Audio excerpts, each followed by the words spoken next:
大家好，当我们外出需要干活的时候啊，需要接上一个灯泡，但是呢，这时候我们又没有带这个灯口，只有一根线和一个灯泡，那我们如何才能把这根线接在这个灯泡上呢？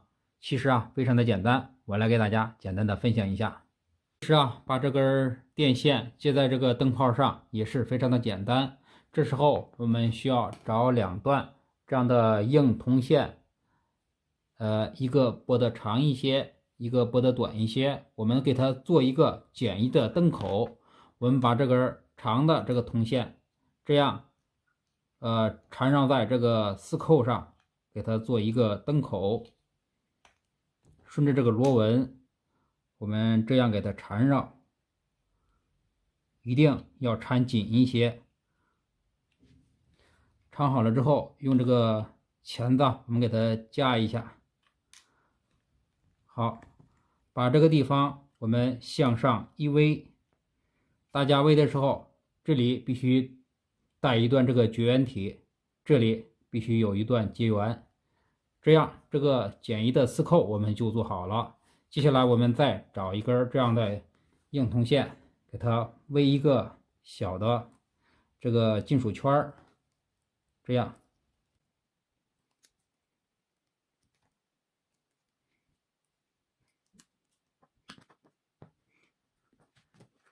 这样这个就做好了。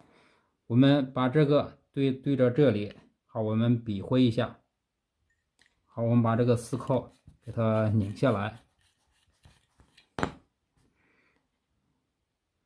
这样我们给它对正了。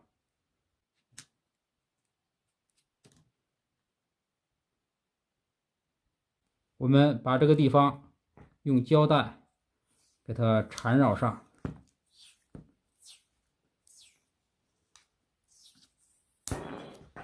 好，这样咱们这个简易的灯口就做好了。这样我们给它拧上，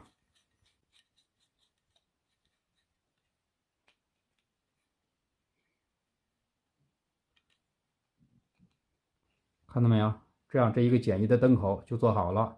这时候我们可以找一个矿泉水瓶，这样给它套上一下，以防进雨水。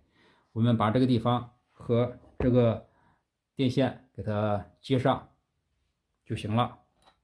给大家试验一下效果。这个线我已经和这个插头接上了，我们通上电，看到没有？是不是非常的简单？